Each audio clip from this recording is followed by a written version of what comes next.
મુંબઈ જેવા ગજબજાટવાળા શહેરના એક ખૂણામાં કુદરતની અંજીક વસેલો સ્નેહબંધ નામનો આ બંગલો આ બને ઉદાસ હતો. આ બંગલો બહારથી જેટલો વૈભવી અને સુંદર દેખાતો હતો, આ બંગલાના માલિક સદાનંદ શહેરના એક પ્રતિષ્ઠિત બિઝનેસમેન હતા. પૈસા, ગાડી, પ્રતિષ્ઠા આ બધી વસ્તુઓની ઘરમાં કોઈ કમી ન હતી. કમી હતી તો માત્ર સમયની અને હૃદયની લગાવની. સદાનંદ સરનું જીવન ફાઇલો, મીટિંગ્સ અને બિઝનેસની દૂરની રાશાઓમાં જ વીતતું હતું. હિન્દુસ્તાનમાં 25 દિવસ તેઓ શહેરની બહાર રહેતા હતા અને જ્યારે ઘરે હોય ત્યારે પણ તેમનો ફોન અથવા લેપટોપ તેમનાથી અલગ થતો ન હતો. આ અથાગ શાંતિમાં રહેતી સુંદર, સુશિક્ષિત અને સંસ્કારી સુજાતાબાઈ. સુજાતા દેખાવે અત્યંત સુંદર, સુશિક્ષિત અને સંસ્કાર પડી ગયા હતા. પણ આ અથાગ શ્રીમંતીના પીજાના ફૂલોની કાળજી લેવું, બગીચાના ફૂલોની કાળજી લેવી અને લાઇબ્રેરીમાં કલાકો સુધી પુસ્તકો વાંચતા બેસવું એટલો જ તેમનો દિનચર્યા રહી ગયો હતો. પણ આ બધી વસ્તુ તેમના એકલાપણે દૂર કરી શકતી નહોતી. આવા વાતાવરણમાં આ ઘરમાં એક નવા માણસની એન્ટ્રી થઈ. તે હતો રામુ. રામુ ગામથી મુંબઈ આવ્યો હતો. તે માત્ર પોતાના પરિવારનું પેટ ભરવા માટે આવ્યો હતો. તે ઉંમરે યુવાન, દેખાવે સુંદર અને સ્વભાવે આવ્યો હતો. શહેરના અત્યંત પ્રામાણિક અને સમજદાર હતો. શહેરના કપટી જગતનો તેને વધુ અનુભવ ન હતો, પણ માણસના ચહેરા પરથી દુઃખ વાજાત આવડતી હતી. બંગલામાં આવ્યા પછી શરૂઆતના કેટલાક દિવસો રામુ માત્ર પોતાના કામમાં વ્યસ્ત રહેતો. સવારે ઉઠીને ઘર સાફ કરવું, સદાનંદ સરના કપડાં ઇસ્ત્રી કરવા, સુજાતાબાઈને ચા નાસ્તો આપવો અને બપોરનું જમવાનું બનાવવું. આમાં તે વ્યસ્ત રહેતો. તે સુજાતાબાઈને માલકીનબાઈ કહીને બોલાવતો. સુજાતાબાઈ તેને આદર અને અંતરથી વર્તતા. એક માલકીન અને નોકર વચ્ચે જે નક્કી મર્યાદા હોય છે તે બંને કાયમ પાળતા હતા. પણ કુદરતનો નિયમ છે કે જ્યારે બે વ્યક્તિ એક છત નીચે લાંબા સમય સુધી રહે છે ત્યારે તેમના સંવાદથી ધાગા વણાયા કરે છે. સદાનંદ સર ફરી એક વખત 15 દિવસના મોટ બિઝનેસ સ્ટોર પર ગયા હતા. બંગલો સંપૂર્ણ રીતે ખાલી થઈ ગયો હતો. બપોરનો સમય હતો. બહાર ધૂપ પડતો હતો. રામુએ ઘરના બધા કામ પૂરા કરી લીધા હતા અને તે રસોડામાં બપોરના જમવાની તૈયારી કરતો હતો. તે હોલમાં આવ્યો તો ત્યારે તેણે જોયું કે સુજાતાબાઈ સોફા પર બેઠા હતા. તેમના હાથમાં એક પુસ્તક હતું, પણ તેમનું ધ્યાન પુસ્તક તરફ ન હતું. તેઓ બારી બહારમાંથી અશ્રુના 2 ટપકા અજાણતા ગાલ પર ઉછળ્યા. રામુએ આ જોયું અને તેના પગ ત્યાં જ થંભી ગયા. તેને માલકીનબાઈના આ દુઃખનું કારણ સમજાતું હતું, પણ નોકરની મર્યાદામાં રહીને પૂછવું તેને યોગ્ય લાગતું નહોતું. માલકીનબાઈ, બપોરના જમવામાં શું બનાવું? સાહેબ તો નથી તો તમારી પસંદની કોઈ ભાજી બનાવું. સુજાતાબાઈએ ઉતાવળે પોતાના અશ્રુ પૂછ્યા અને ચહેરાબાઈએ મને ચહેરા પર ખોટું હાસ્ય લાવી થશે. સાહેબ ન હોય ત્યારે મને જમવાની ઈચ્છા જ થતી નથી. રામુ પાસે ગયો અને આદરથી કહ્યું, બાઈ, હું એક સાધારણ નોકર છું. રામુ પાસે ગયો, પણ તમારે પોતાની કાળજી નોકર છું. વધુ બોલું તો માફ કરજો, પણ તમારે પોતાની કાળજી લેવી જોઈએ. સાહેબ કામ પર જમવા પીવા તરફ ધ્યાન ન જાગે. તમે સમયસર જમતા રહો. રામુના આ સાધારણ અને કાળજીભર્યા શબ્દોએ સુજાતાબાઈના મનનો એક ખૂણો હલાવી નાખ્યો. કેટલાક મહિના, બલકે કેટલાક વર્ષોથી તેમને આવું આપનું વિચારનાર કોઈ ન હતું. સદાનંદ સરે તેમને ક્રેડિટ કાર્ડ આપ્યું હતું, પણ માયાનો એક શબ્દ નહોતો આપ્યો. તું ખૂબ સારો છે રામુ. પોતાના માણસ કરતાં ક્યારેક પરાયા માણસો વધુ કાળજી લે છે. સુજાતાબાઈના મોંમાંથી આ શબ્દો અજાણતા નીકળી ગયા. તે દિવસથી સુજાતાબાઈ અને રામુ વચ્ચેનું અંતર હળવેથી ઘટવા લાગ્યું. સુજાતાબાઈ બપોરે રસોડામાં આવીને રામુ સાથે વાતો કરવા લાગ્યા. તેઓ તેને ગામની વાતો પૂછતા. રામુ પણ મોટા ઉત્સાહથી પોતાની ખેતી વિશે, પોતાની માતા વિશે અને ગામના તહેવારો વિશે કહેતો. રામુના બોલવામાંનો તે સાદાપણો, રામુના બોલવામાંનો તે સુજાતાબાઈને એક અલગ જ વિસામો આપતો. પણ આ બદલાતું વાતાવરણ પડોશીઓની નજરથી છુપાતું નહોતું. સદાનંદ સર ઘરે ન હોય ત્યારે બપોરે બંગલાના મુખ્ય દરવાજા બંધ રહેતા. રામુ અને સુજાતાબાઈ એકઠા બગીચામાં ફરતા દેખાતા. રામુ હંમેશા સુજાતાબાઈની પસંદનો વિચાર કરતો. સોસાયટીમાં ત્યાંના શ્રેયા અને વોચમેન વચ્ચે કૂચબટ શરૂ થઈ ગઈ હતી. કેમ રે, સદાનંદ સરના ઘરમાં કંઈ ગડબડ લાગે છે ને?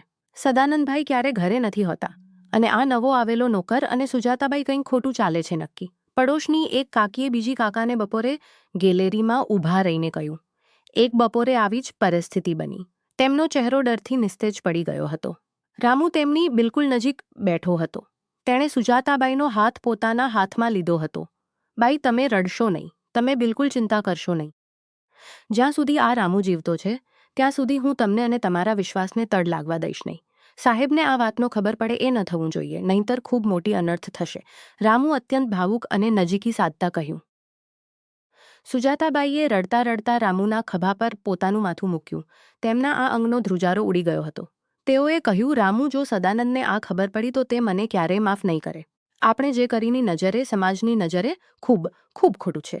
ખૂબી પાસે બીજો કોઈ માર્ગ ન હતો, પણ મારી પાસે બીજો કોઈ માર્ગ ન હતો. જગત અને સમાજની પરવા કરશો નહીં બાઈ. સાહેબ, તમારી લાગણીઓ અને તમારી પરિસ્થિતિ ક્યારેય સમજીશ નહીં. જે કરીએ છીએ તે આપણા માટે યોગ્ય છે. રામુએ તેમની પીઠ પર હાથ મૂકીને ધીરજ આપી. એ જ સમયે બંગલાની ખુલ્લી બારીમાંથી બહાર ઉભેલો દૂધવાળો તેમનો આ સંવાદ સાંભળતો હતો. તેણે જોયું કે માલકીનબાઈ એક નોકરના ખભા પર માથું મૂકીને રડે છે અને નોકર તેનો હાથ પકડીને તેને સાહેબથી કંઈક છુપાવવા કહે છે. દૂધવાળાના મનમાં શંકાની પાંખ ફફડી. તેની નજરે આ દ્રશ્ય એક અનૈતિક સંબંધનું સ્પષ્ટ ઉદાહરણ હતું. સમગ્ર પરિસરમાં હવે એક જ ચર્ચા ફેલાવવાની હતી કે સુજાતા પોતાના પતિની પીઠ પાછળ નોકરના પ્રેમમાં પડી છે. પણ તે બંધ દરવાજા પાછળ અને બારી પાછળનું ખરું સત્ય શું હતું એ માત્ર તે બંનેને જ ખબર હતી. દિવસો ઝડપથી વીતતા હતા અને બંગલાની શાંતિ વધુ ગાઢ થતી જતી હતી. હવે વધુ મજબૂત થતી જતી હતી. કારણ કે સુજાતાબાઈનું વર્તન સંપૂર્ણપણે બદલાઈ ગયું હતું. બદલાઈ ન હતા. ઉલટું તેમના ચહેરા પર એક અલગ જ ધાકધૂમ અને ઉત્સુકતા રહેતી. તેઓ અનેક વખત પોતે રસોડામાં જઈને રામુ માટે તેમની પસંદની વાનગીઓ બનાવવા લાગ્યા હતા. બીજી તરફ રામુ પણ બજારમાંથી આવતી વખતે કેટલીક વસ્તુઓ ગુપ્ત રીતે લાવીને સીધી સુજાતાબાઈના બેડરૂમમાં લઈ જતો. બંને વચ્ચેનું આ વર્તન ઘરની દિવાલોને પણ શંકાસ્પદ લાગવા લાગ્યું હતું. રાત્રે જ્યારે સમગ્ર જગત ઊંઘી રહ્યો હોય ત્યારે સુજાતાબાઈના બેડરૂમમાં હળવા અવાજે વાતો કરવાના અવાજ આવતા. ક્યારેક રામુ રાતસરે મોડું સુધી તેમના ખંડમાં જ રહેતો. એક રાત્રે કુદરતે રૌદ્ર સ્વરૂપ ધારણ કર્યું હતું. મુંબઈમાં મુસળધાર વરસાદ પડતો હતો. વીજળીના કડાકા અને વાદળોના ગડગડાટથી સમગ્ર શહેર હચમચી ગયો હતો. અચાનક વાવાઝોડાને કારણે પરિસરની વીજળી ખંડિત થઈ ગઈ. સમગ્ર સ્નેહબંધ બંગલામાં ઘોર અંધકાર છવાઈ ગયો. સુજાતાબાઈને બાળપણથી જ અંધકાર અને વીજળીના બીજનાકાનો ખૂબ ડર સ્ટ્રીપ પર હતા. સુજાતાબાઈના ખંડમાં સદાનંદ સર હંમેશની જેમ બિઝનેસ ટ્રીપ પર હતા. સુજાતાબાઈના ખંડમાંથી અચાનક ભયભીત રડવાનો અને પોતાના ખંડને ઉતાવળે સીડી ચડીને સુજાતાબાઈના બેડરૂમમાં દોડ્યો. તેણે બત્તીના અંધકારમાં થરથરતા પ્રકાશમાં તેને જોયું કે સુજાતાબાઈ પથારીના ખૂણામાં બંને પગ અને માથું ચુસ્તપણે પકડીને ધ્રુજતા રડી રહ્યા હતા. માલકીનબાઈ, ડરશો નહીં. હું આવી ગયો છું. હું બહાર જ હતો. રામુ અત્યંત નરમ અને ચિંતિત અવાજમાં કહ્યું. રામુનો અવાજ સાંભળીને સુજાતાબાઈએ ઉપર જોયું. તેમના ડોળામાં ખૂબ ડર અને અસહાયતા હતી. તે ક્ષણે તેઓ એ બધી મર્યાદાઓ, સમાજ, માલકીન અને નોકરનું નાતું ભૂલી ગયા. તેઓ પથારી પરધા દોડીને રામુને ચુસ્તપણે ભેટી પાડી. તેમના આ અચાનક કરેલા કૃત્યથી રામુના હાથમાંની મીણબત્તી નીચે પડી ગઈ અને વીજળી વગરનો ખંડ ફરી એક વખત ઘોર અંધકારમાં છવાઈ ગયો. હવે માત્ર વીજળીના ચમકતા પ્રકાશથી બારીમાંથી અંદર આવતો હતો અને તે પ્રકાશમાં બે જીવ એકબીજાને ચુસ્તપણે પકડીને ઊભા હતા. ખંડમાં માત્ર બંનેના ઝડપથી ચાલતા શ્વાસનો અવાજ આવતો હતો. સુજાતાબાઈનું શરીર ઠંડી અને ડરથી ધ્રુજતું હતું. રામુએ શરૂઆતમાં પોતાને રોકવાનો, પાછળ હટવાનો પ્રયાસ કર્યો. તેના મનમાં સમાજે તેને કહ્યું કે આ ખોટું છે, તું એક નોકર છે. પણ સુજાતાબાઈનો તે અર્ધસ્પર્શી સ્પર્શ અને તેમની અસહાયતા જોઈને રામુનું મન પીગળી ગયું. ત્યારે પોતાના મજબૂત હાથ સુજાતાબાઈની પીઠ પાછળ વહી લીધા. રામુ, મને છોડીને ક્યાંય જઈશ નહીં રે. આ સમગ્ર જગતમાં મારું કહેનાર કોઈ નથી. હું આ પૈસાના મહેલમાં રોજ રોજ મળતી હતી. મને ખૂબ ડર લાગે છે. સુજાતાબાઈ રામુની છાતી પર માથું મૂકીને રડતા કહ્યું. હું ક્યાં હંમેશા તમારી સાથે છું. રામુના મોંમાંથી પહેલી વખત માલકીનબાઈને બદલે તેનું નામ નીકળ્યું. તે અંધારી રાત્રે તે એકાંતમાં કોઈને લાગ્યું હોત કે બંને પોતાની લાગણીઓનો કાબુ ગુમાવી દીધો છે અને તેઓ પ્રેમના અથાગ ડોહમાં વહી ગયા છે. થોડા સમય પછી રામુએ બીજી મીણબત્તી પ્રગટાવી. સુજાતાબાઈ હવે શાંત થઈ ગયા હતા, પણ તેમના ચહેરા પર એક અલગ જ ચિંતા હતી. તેઓએ કહ્યું, રામુ, મને ખૂબ ડર લાગે છે. તેમની મીટિંગ વહેલી પૂરી થઈ છે અને તેઓ આવતીકાલે સવારે જ કોઈ પણ અગાઉ જાણ કર્યા વગર ઘરે પરત આવી રહ્યા છે. જો તેમને આપણી આ વાતની માહિતી મળી તો શું થશે? રામુએ સુજાતાબાઈના ડોળામાંથી અશ્રુ પોતાના હાથથી પૂછ્યા. તેમના આ સ્પર્શમાં એક અનામી નજીકી હતી. તેણે કહ્યું, સુજાતા, ધીરજ રાખો. આવતીકાલે સવારે સાહેબ આવે તે પહેલાં આપણે આ બધું છુપાવવું પડશે. આપણે જે કંઈક અનેક દિવસોથી આ ઘરમાં છુપાવીને રાખ્યું છે તે સાહેબ અથવા બીજા કોઈના હાથમાં ન આવે, નહીંતર ખૂબ મોટી અનર્થ થશે અને જગત સમક્ષ આપણી બદનામી થશે. બંનેએ સમય બગાડ વગર રાત્રે 13 વાગ્યે સુજાતાબાઈના ખંડના અલમારી પાછળના ગુપ્ત લોકર તરફ વળ્યા. અલમારીની પાછળ એક ગુપ્ત લોકર બનાવેલું હતું. રામુએ તે અલમારી બાજુમાં ચાંપી. તે ગુપ્ત લોકર ખોલ્યું. તે લોકરમાં તેમના હાથમાંની ચાવીથી તે ગુપ્ત લોકર ખોલ્યું. તે લોકરમાં તેમણે કંઈક ઉતાવળે છુપાવીને હતા. તેને છુપાયા પછી બંનેના ચહેરા પર એક રાહતનો શ્વાસ આવ્યો. પણ આ દ્રશ્ય જો ત્રીજી વ્યક્તિએ જોયું હોત તો તેની શંકા 100% રાત્રે બદલાઈ ગઈ હોત કે આ બંને પતિને છેતરીને સંપત્તિ અથવા કોઈ ગુપ્ત વસ્તુની ચોરી કરી રહ્યા છે. દર્શકોને પણ લાગ્યું હોત કે હવે સુજાતા અને રામુનું આ અનૈતિક કૃત્ય ઉઘાડું પડવાનું છે. બીજા દિવસે સવારે બરાબર 8 વાગે સ્નેહબંધ બંગલાના દરવાજે એક રંગીન આલિશાન ગાડી આવીને ઊભી રહી. ગાડીમાંથી સદાનંદ ઉતર્યા. તેમનો ચહેરો પ્રવાસથી થાકેલો હતો, પણ ડોળામાં એક અલગ જ ગંભીરતા અને સંતાપ છુપાયેલો હતો. ખરેખર તો સોસાયટીના ગેટ પર જ વોચમેન અને પડોશીઓએ રોકીને કેટલીક વાતો કહી હતી. સદાનંદ સર, તમે બિઝનેસમાં વ્યસ્ત હો છો, પણ થોડું ઘર તરફ ધ્યાન આપો. તમારી પત્ની અને આ ગામથી આવેલો નોકર રામુ, તેમની વચ્ચે કંઈક અલગ ચાલી રહ્યું છે. રાત્રે અડધી રાત્રે તેમના ખંડમાં દીવા બળતા હોય છે અને બપોરે દરવાજા બંધ રહેતા હોય છે. પડોશીઓના આ શબ્દો સદાનંદ સરના કાનમાં ઝેર રેડી ગયા હતા. સદાનંદ સરે ગુસ્સાના ભરમાં ઘરના મુખ્ય દરવાજા ખોલ્યા અને તેઓ સીધા હોલમાં આવ્યા. હોલમાં સંપૂર્ણ શાંતિ હતી. સુજાતાબાઈ અને રામુ બંને ત્યાં ઊભા હતા. સદાનંદ સરને અચાનક સામે જોઈને બંનેના ચહેરાનો રંગ ઉડી ગયો. સુજાતાબાઈના હાથમાંનો ચાનો કપ હળ નીચે ઝુકાવ્યો. બંનેના ચહેરા પરનો આ ડર જોઈને સદાનંદ સરની શંકા વધુ મજબૂત થઈ. સદાનંદ સરે પોતાની બેગ સોફા પર ફેંકી અને તેઓ અત્યંત ગંભીર પગલે રામુની નજીક આવ્યા. તેમનો અવાજ સમગ્ર બંગલામાં ગુંજી ઉઠ્યો. રામુ, તારી હિંમત કેવી રીતે થઈ? હજુ પણ આ ઘરમાં રહેવાની? મેં તને ઘરની કાળજી લેવા માટે રાખ્યો હતો. મારી પીઠ પાછળ શું દિવાલ આગળ આવી અને કહ્યું, સદા, તમે શું બોલો છો? તમે પ્રવાસ પરથી આવ્યા છો. પહેલા શાંત થાઓ, ચા પીઓ. ચૂપ બેસ સુજાતા. સદાનંદ સરે જોરથી ચીસ પાડી. મને બહારના લોકો પાસેથી શું સાંભળવા મળ્યું છે તેની તને કલ્પના છે. મને સોસાયટીના લોકોએ કહ્યું કે હું ન હોઉં ત્યારે આ ઘરના દરવાજા એકઠા વાતો કરો છે. તું અને આ નોકર એકઠા વાતો કરો છો. અને કાલ રાત્રે વીજળી ગયેલી હતી ત્યારે આ નોકર તારા બેડરૂમમાં શું કરતો હતો? સદાનંદ સરના આ પ્રશ્નથી સુજાતાબાઈ પૂરતા હચમચી ગયા. તેઓ ધ્રુજવા લાગ્યા. તેમના મોંમાંથી શબ્દો જ નીકળતા ન હતા. પોતાના પતિ સામે પોતાની બાજુ કેવી રીતે રજૂ કરવી એ તેમને સમજાતું નહોતું. બોલો, ચૂપ કેમ છો બંને? સદાનંદ સરનો સંયમ તૂટી ગયો. તેઓ આગળ વધીને રામુની કોલર ચુસ્તપણે પકડી લીધી. રામુ, એક નોકરની એટલી લાયકાત કે તારે માલિકની પત્ની પર નજર રાખવી? હું તને પગાર આપું છું, અન્ન આપું છું અને તું મારી વાટમાં ખંજર ખોપસે છે. મારી પત્નીને તારા જાળામાં ખેંચી લીધી છે. સદાનંદ સરે રામુ પર હાથ ઉઠાવવા માટે પોતાનો જમણો હાથ હવામાં ઉઠાવ્યો. રામુ શાંત ઊભો હતો. તેણે માર ખાવાની તૈયારી રાખી હતી, કારણ કે તેને પોતાના માલિકનો આદર હતો. પણ સુજાતાબાઈએ દોડીને આવીને સદાનંદ સરનો તે ઉઠાવેલો હાથ વચ્ચે પકડી લીધો. તેમના ડોળામાંથી અશ્રુની ધારા વહેતી હતી. સદા, પ્લીઝ તેમના પર હાથ ન ઉઠાવશો. તેમનામાં કોઈ દોષ નથી. જે કંઈ કર્યું માત્ર મારી મદદ કરી છે. જો તમારે કોઈને સજા કરવી હોય અથવા કોઈ પર ગુસ્સો કાઢવો હોય તો મારા પર કાઢો. મને આ ઘરમાંથી કાઢી મૂકો, પણ રામુને કંઈ પણ ન કહેશો. સુજાતાબાઈ રડતા રડતા કહ્યું. સુજાતાબાઈએ એક નોકર માટે પોતાના પતિનો હાથ પકડવો અને પોતાના પર ગુનો લેવો એથી સદાનંદ સરને ખાતરી થઈ ગઈ કે સંપૂર્ણપણે સાચું હતું. તેમની પત્નીને રામુ પર પ્રેમ ચડી ગયો હતો. મને વિશ્વાસ નથી બેસતો સુજાતા. સદાનંદ સર અત્યંત દુઃખી અને સંતપ્ત અવાજમાં કહ્યું. મેં તને શું ઓછું પાડ્યું હતું? આટલો મોટો બંગલો, ગાડી, નોકર ચાકર જેટલા પૈસા.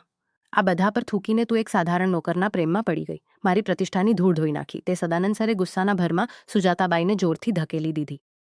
સુજાતાબાઈ સોફા પર પડી ગઈ. સદાનંદ સર ફરી રામુના અંગ પર દોડી ગયા, પણ આ વખતે રામુ શાંત રહ્યો નહીં. તેણે સદાનંદ સરનો હાથ હવામાં જ ચુસ્તપણે પકડી લીધો. તેના ડોળામાં હવે ડર ન હતો, પણ એક અલગ જ ખંભીરપણું હતું. સાહેબ, ખૂબ થઈ ગયું. મારા ચાર્લ્સ, પણ માલકીનબાઈ અત્યંત પવિત્ર છે. તેમના ચારિત્ર્ય પર શંકા ન કરશો. તમે જે કંઈ સમજો છો તે સંપૂર્ણપણે ખોટું અને જૂઠું છે. જો તમારે ખરેખર સત્ય જાણવું હોય તો મારી સાથે ઉપર ચાલો. બંધ દરવાજા પાછળનું સત્ય પોતાની આંખે જુઓ અને પછી તમારે જે સજા આપવી હોય તે અમને આપજો. રામુ ખંભીર અને ગંભીર અવાજમાં કહ્યું. સદાનંદ સરે શંકા અને ગુસ્સાથી રામુ તરફ જોયું. રામુના અવાજમાંનો તે પ્રામાણિકપણો જોઈને તેમનો ગુસ્સો થોડો શાંત થયો, પણ મનની શંકા હજુ કાયમ હતી. તેઓએ કહ્યું, ઠીક છે, ચાલ. મને પણ જોવું છે કે તમે બંને મળીને મારી પીઠ પાછળ કયો રમત રમ્યા છો. સદાનંદ સર સુજાતાબાઈ અને ઉપર સુજાતાબાઈના બેડરૂમમાં આવ્યા. ખંડમાં આવ્યા પછી સદાનંદ સરે આસપાસ જોયું. ત્યાં બધું સામાન્ય લાગતું હતું. શું દેખાડવાનું છે તમને? અહીં તમારા પ્રેમ સંબંધ? સદાનંદ સરે વ્યંગ્યાત્મક રીતે પૂછ્યું. રામુ કંઈ પણ ન બોલતા અલમારી પાસે ગયો. તેણે તે જ અલમારી એક બાજુ ખસેડી જેની પાછળ તે ગુપ્ત લોકર હતું. સદાનંદ સરને લાગ્યું કે આ લોકરમાં નક્કી જ રામુ અને સુજાતાએ મળીને ઘરના દાગીના અથવા પૈસા ચોરીને છુપાવ્યા હશે. તેઓ વિચારતા હતા કે આ એક સાધારણ ચોરીનો કેસ છે. રામુએ સુજાતાબાઈ તરફ જોયું. સુજાતાબાઈ તરફ જોયું. સુજાતાબાઈએ પોતાના ગળામાંથી ચાવી કાઢી અને ધ્રુજતા હાથે તે ગુપ્ત લોકર ખોલ્યું. લોકરનો દરવાજો ખુલતા જ સદાનંદ સરના ડોળા આશ્ચર્યથી વિસ્ફારિત થઈ ગયા. તેમના કોઈ દાગીના અથવા પૈસા ન હતા. તે મોટી અલમારીના એક અત્યંત સુરક્ષિત અને સુંદર સજાવેલા નાના પારણામાં એક નાનું 6 મહિનાનું ગોંડસ બાળક શાંતિથી સૂતું હતું. સદાનંદ સર સ્તબ્ધ થઈ ગયા. તેમના મોંમાંથી શબ્દો જ નીકળતા નહોતા. તેઓ અટકીને કહ્યું, હે આ શું છે? સુજાતા, આ બાળક કોનું છે અને તમે તેને અલમારી પાછળ શા માટે છુપાવીને રાખ્યું છે? સુજાતાબાઈએ તે બાળકને હળવેથી પોતાના ખભા પર લીધું અને તેઓ રડવા લાગ્યા. તેઓએ કહ્યું, સદા, આ બાળક બીજા કોઈનું નથી. મારી નાની બહેન અંજલિનું બાળક છે. 2 મહિના પહેલા ગામના રસ્તા પર થયેલા તે ભીષણ અકસ્માતમાં અંજલિ અને તેના પતિ બંને જગ્યાએ જ મૃત્યુ પામ્યા. તમને ખબર છે ને? હા, મને ખબર છે. પણ પછી આ બાળક અહીં કેવી રીતે? સદાનંદે પૂછ્યું. અંજલિના જવાથી આ બાળક સંપૂર્ણપણે અનાથ થઈ ગયું હતું. સંબંધીઓ તેને અનાથ આશ્રમમાં મોકલવાની તૈયારી કરતા હતા. પણ મારી બહેનનું આ બાળક હું અનાથ કેવી રીતે છોડી શકું? મેં કાયદેસર રીતે બધા કાગળો બનાવીને આ બાળકને દત્તક લીધું છે. પણ આ બધું હું તમારાથી છુપાવ્યું, સુજાતાબાઈએ કહ્યું. પણ મારાથી શા માટે છુપાવ્યું સુજાતા? હું તારો પતિ છું. સદાનંદ સરના અવાજમાં હવે સંતાપને બદલે દુઃખ હતું. સદા, લગ્ન પછી જ્યારે હું બાળકનો વિષય કાઢતો ત્યારે તમે હંમેશા કહેતા કે તમને ક્યારેય બાળક જોઈતું નથી, તમને નાના બાળકોનો કંટાળો આવે છે અને બીજાનું બાળક તો તમે આ જીવનમાં ક્યારેય સ્વીકારશો નહીં. મને ખૂબ ડર લાગતો હતો કે જો હું આ બાળક ઘરે લાવીશ તો તમે મને અને આ બાળકને ઘરમાંથી કાઢી મૂકશો અથવા તેને અનાથ આશ્રમમાં મોકલી દેશો. હું એક અનાથ બાળકના જીવને જોખમમાં નાખી શકતી નહોતી, તેથી મેં આ ગુપ્ત રાખ્યું. સુજાતાબાઈએ પોતા સદાનંદ સર સામે ઊભો રહ્યો. તેણે હાથ જોડીને સદાનંદ સર સામે ઊભો રહ્યો. તેણે કહ્યું, સાહેબ, હવે હું તમને સંપૂર્ણ સત્ય કહું છું. માલકીનબાઈએ જ્યારે આ બાળકને ગુપ્ત રીતે ઘરે લાવ્યા ત્યારે તેમને નાના બાળકનું એની બિલકુલ કલ્પના નહોતી. ગામમાં મારી નાની બહેન ભાઈ હોવાથી મને બાળકોની સંભાળ રાખવાનો અનુભવ હતો. તેથી માલકીનબાઈએ મારા પર વિશ્વાસ મૂક્યો. બપોરે બાળક રડે તો તેનો અવાજ બહાર જઈને પડોશીઓને ન આવે અને બાળકને કશું થાય નહીં. એ માટે અમે ઘરના દરવાજા બારીઓ બંધ રાખતા હતા. રાત્રે બારી ડરીને રડતું ત્યારે માલકીનબાઈ એકલા હોતા, તેથી હું મીણબત્તી લઈને અથવા બહાર ખંડના દરવાજા પાસે રાત્રે જાગીને કાઢતો હતો. રામુએ લીધેલા શ્વાસ અને તેમના શબ્દો સદાનંદની છાતી પર હથોડા જેવા પડતા હતા. રામુએ લીધેલા શ્વાસ અને તેમના શબ્દો સદાનંદ સરની છાતી પર હથોડા જેવા પડતા. રામુ આ આગળ કહ્યું. ત્યારે બાળક ખૂબ ડરીને રડતું હતું. તેથી હું બાઈના ખંડમાં આવ્યો હતો. અમે જે કંઈ આ ઘરમાં છુપાવતા હતા સાહેબ, તે કોઈ પાપ ન હતું. તે આ નિર્દોષ બાળક હતું. માલકીનબાઈએ ક્યારેય પોતાની મર્યાદાનું ઉલ્લંઘન કર્યું નથી. તેમણે એક માતાના કર્તવ્ય માટે પોતાની બદનામી સહન કરી અને હું માત્ર એક નોકરનો ધર્મ પાળતો હતો. સદાનંદ સરના ડોળામાંથી હવે પશ્ચાતાપના અશ્રુ વહેવા પાડતો હતો. સદાનંદ સરના ડોળામાંથી હવે પશ્ચાતાપના અશ્રુ વહેવા લાગ્યા હતા. જે નાતાને તેઓ અનાથ બાળકને માયાની છત્રછાયા આપવા માટે અને એક પરિવારની ઇજ્જત બચાવવા માટે ચાલતું અત્યંત પવિત્ર, ત્યાગી અને નિઃશબ્દ નાતું હતું. રામુએ નોકર હોવા છતાં એક પિતાની અને એક ભાઈની ભૂમિકા ચોખ્ખી રીતે ભજવી હતી, જે સ્વયં સદાનંદ સર પતિ હોવા છતાં ભજવી શક્યા ન હતા. સદાનંદ સર આગળ વધ્યા અને તેઓએ સીધા રામુના બંને હાથ પોતાના હાથમાં લીધા. એક કરોડપતિ માણસે એક સાધારણ નોકર સામે પોતાનું માથું ઝુકાવ્યું હતું. રામુ માફ કરે. મેં મારા શંકાના અંધકારમાં એક દેવદૂત જેવા માણસથી, તું આ ઘરનો રક્ષક છે. સદાનંદ સર ઢસાડસ રડ્યા. તેઓએ પાછળ વળીને સુજાતાબાઈ અને તે નાના બાળકને પોતાના મજબૂત કવચમાં લઈ લીધા. હું પૈસાની પાછળ આટલો દોડ્યો કે તને તારા મનની માતાની હાંક સાંભળવા મળી નહીં. આ બાળક અનાથ નથી. આજથી આ સદાનંદનું નંદનો વારસદાર છે. હું આને મારો પોતાનો દીકરો માનીને સ્વીકારું છું. ઘરમાં હવે આનંદ અને સંતોષનું વાતાવરણ ફેલાઈ ગયું હતું. રામુએ ખૂણામાં રાખેલી પોતાની નાની કપડાની થેલી ઉઠાવી. તેના ચહેરા પર એક રાહત અને તૃપ્તિનું હાસ્ય હતું. તેના ડોળામાં આનંદના અશ્રુ હતા અને તેને તેનો પિતા પણ મળ્યો છે. આ રામુની જરૂર હવે પૂરી થઈ ગઈ છે. મને મારા ગામ તરફ નીકળવું જોઈએ, રામુ શાંતિથી કહ્યું. ના રામુ, તું ક્યાંય નહીં જાય. તું આ અને સુજાતાબાઈએ તેને રોકવાનો ખૂબ પ્રયાસ કર્યો, પણ રામુએ અત્યંત નમ્રતાથી ના પાડી. તેણે કહ્યું, ના બાઈ, મારું પ્રેમ અને મારું કર્તવ્ય જો સાચું હોય તો તે તમારા પરિવારના એકઠા થવામાં છે. મારા કારણે સમાજમાં ઉલટુલટી ચર્ચા થઈ. બંધ જશે. બાળક મોટો થયા પછી તેને કહેજો કે તેના પર જીવથી પ્રેમ કરનાર એક રામુ મામા હતા. રામુએ સુજાતાબાઈ અને સદાનંદ સરના પગે પડ્યા, પારણામાંના બાળકના માથા પર હાથ મૂકીને આશીર્વાદ આપ્યા અને તે પોતાની થેલી સાથે બંગલાના વિશાળ દરવાજા ઓળંગીને બહાર નીકળી ગયો. સુજાતાબાઈ બારીમાંથી તેને જતો જોતા રહ્યા. તેમના ડોળામાંથી અશ્રુ વહેતા હતા, પણ મનમાં રામુ વિશેનો આદર હિમાલય જેટલો ઊંચો થઈ ગયો હતો. રામુએ નીકળી જઈને તેમના નાતાયમ માટે જાળવી રાખી હતી. રામુ મુંબઈની અથાક ભીડમાં ક્યાંય ખોવાઈ ગયો, પણ સ્નેહબંધ બંગલામાં જ આનંદ અને શાંતિ ફરીથી વસી હતી.